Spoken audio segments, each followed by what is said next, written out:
Hey guys, Scott back here again with you today. Depending on when you're watching this video, I did one of my compilation packs or purchased one of those compilation packs again, this time from Brooklyn Brewing Company.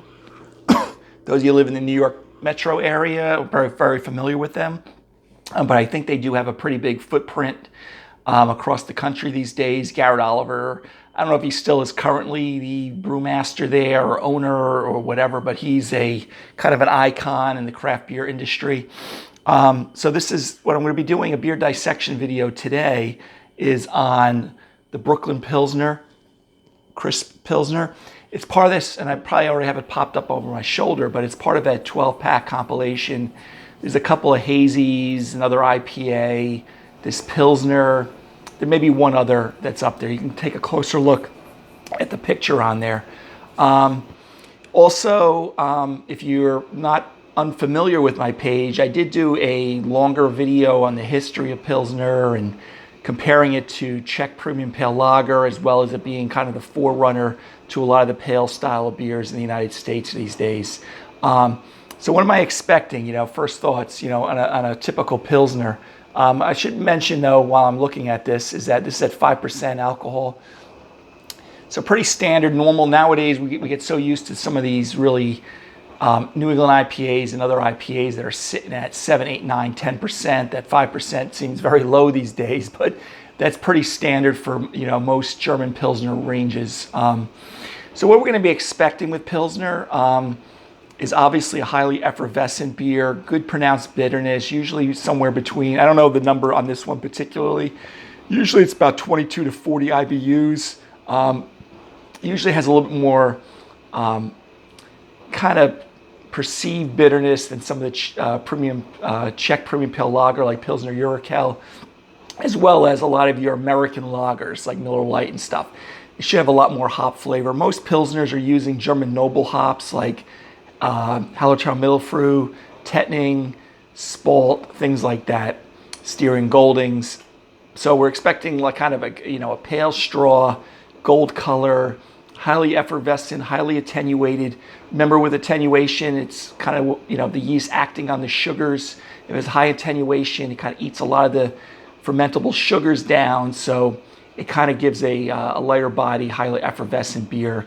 If there's low attenuation, usually there's a lot of residual sugars left over. So again, I won't go into that too much right now, but look for those videos under beer dissection or what is style. I talk a little bit more about German Pilsner and things like that. So again, 5% Brooklyn Brewery. Okay, Brooklyn Pilsner.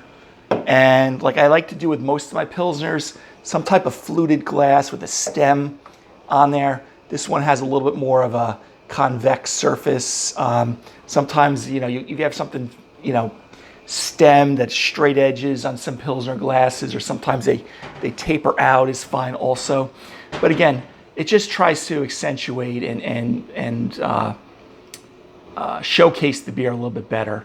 And remember, the Pilsner beer with glassware in the late 1830s between Czech Premium Pale Lager, they specifically wanted glassware to kind of showcase this lighter style beer without using a lot of the darker malts of the time.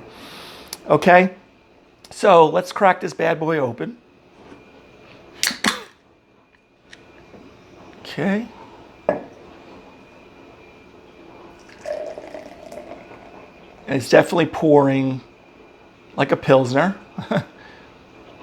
In a sense, we're kind of getting, I'm going to show it to you on camera here in just a second, but we have this really nice white, it's my Kronbacher Pilsner glass, white, pronounced, frothy head. Again, the extra head there is more my pouring aggressively these days. If you've watched more than one video of mine, I've said that multiple times.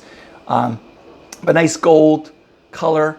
Again, I'm expecting to be more attenuated than, say, a Czech Premium Pale Lager. But with more hop profile and malt profile than, say, your American lagers and American light lagers. Okay? And no diacetyl in this, remember, in German Pilsners that you would get in Czech Premium Pale Lager. Nice gold color, sparkling clear, other than my Again, I make fun of myself sometimes. I definitely have clean glasses, but sometimes I'm not as neurotic and they're not beer clean, so you get some of those nucleation bubbles on the side of the glass. But I'm the only one drinking it, so it doesn't matter. I'm not serving this in a bar. Okay, so let's take a sniff of the aroma. Yeah, so you get that typical herbal, floral hop aroma that you would see a lot with the German noble hops, again, like the ones I mentioned, Hallertau Mittelfrüh, Tettning. I don't know what they're using over Brooklyn Brewery for this. It's not, this pack, I don't have a lot of specs on what they're using, but if you do want to look it up, I'm going to have probably a little video of the look of the can, but typical Pilsner floral herbal kind of aroma here. Kind of white bread, malt profile. But very nice. I mean, very, very true to style. Okay, so cheers, guys.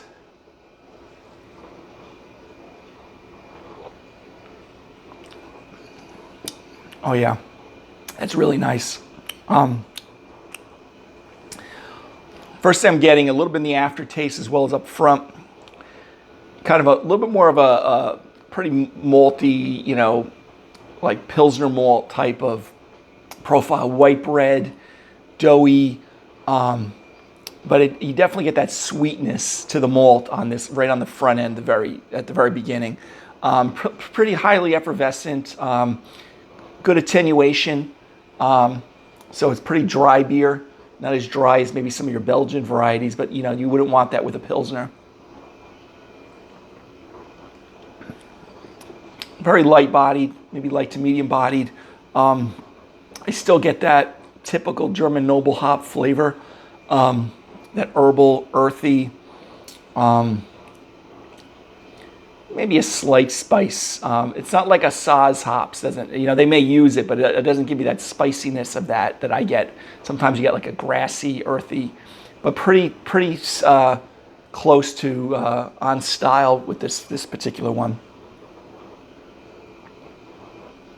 They do have crisp written on the label, and I would say that's true. Combination of the carbonation, highly attenuation will give you kind of that crispiness to it. Very enjoyable drinking this, though. But again, it's kind of that, even though Munich Helles is usually the malt showcase for Pilsner malt, this malt is pretty fresh. I don't see it on this can. I got to put my glasses on, but the other one from this batch with that 12-pack was best buy date was July of 23. I'm filming this at the end of February 23, so it's definitely pretty fresh and it tastes like it. But again, very nice. I would say if you were going to pair this with things, you want to kind of keep it kind of light. If you had, a lightly broiled chicken dish, I would, go one extreme or the other. It's so thirst quenching and effervescent. You could use it with most foods like barbecue and pizza and things like that. But so it doesn't get overpowered. You may want to shy away from, a lot of heavy spice things like jerk, spices, adobo seasonings, and things like that. That may overpower this a little bit and a lot of your beef dishes, unless you're using it for just a thirst quencher, because this is a nice patio, crushable, quaffable beer, and very enjoyable, to be honest with you. But again, as I was saying before, the Munich Helles is more of the showcase for Pilsner malt, but it being German Pilsner style, or Brooklyn Pilsner, it's going to be a lot of Pilsner malt here. So very fresh. If you're not used to drinking fresh malt, go to your local brewery, craft brewery. They're probably using the freshest malt in your area. But this one is very fresh. I'm really enjoying this. I'm going to enjoy the rest of it too. In the world of Pilsners, especially domestic Pilsners, I would definitely give this an A, A+.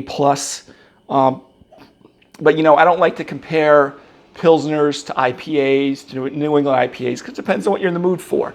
If you're someone who strictly likes IPA and you want your hops to be fruity, mango, tropical fruit, this wouldn't be a beer for you. If you like drier, highly attenuated, crisp, easy drinking Pilsner beers, and you want to branch out from like your American lagers and Millers and Coors and Budweiser, this definitely is ideal from Brooklyn Brewery. I would definitely recommend this. So, you know, you can even drink this with a salad, you know, a Cobb salad, things like that. You know, that's how light and refreshing it is. I don't know if they sell it in 6 or 12 packs, but again, Brooklyn Brewery, Brooklyn Pilsner, crisp Pilsner, about 5% alcohol. I'll probably have a can flyby video hopefully coming up. Definitely another good one from that 12-pack variety pack. So depending on when you're watching this, it's about 2 for 2 here with Brooklyn Brewery's 12-pack compilation. So anyway, guys, last time, Brooklyn Brewery, Brooklyn Pilsner.